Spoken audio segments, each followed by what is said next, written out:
Live from the world's capital markets, here are the latest financial headlines brought to you by News Factory.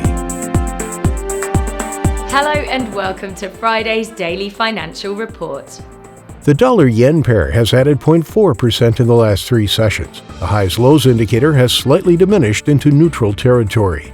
Bitcoin has gained 4.1% in the last two sessions. The MACD transitioned sharply into the positive zone. The price of gold has fallen 1.7% in the last three sessions. The RSI has diminished into negative territory.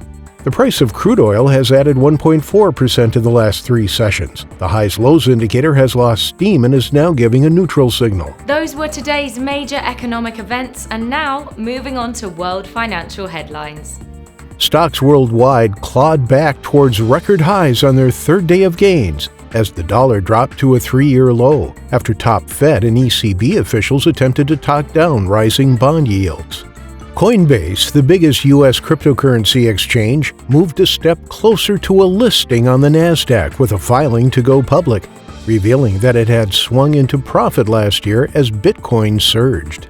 The dollar index fell to its lowest since early January and dropped to three-year lows against the Australian and Canadian dollars after dovish signals from the U.S. Federal Reserve. And now let's hear what our chief analyst picked up for us today. The French Consumer Price Index will be released at 7:45 GMT, the U.S. Core Personal Consumption Expenditure at 13:30 GMT, Japan's housing starts at 500 GMT. Germany's Import Price Index will be released at 700 GMT, the UK's CFTC GBP/NC net positions at 20:30 GMT, the US Personal Income at 13:30 GMT. We hope that you've enjoyed Friday's Market Outlook. On behalf of all of us here, we wish you a productive trading day.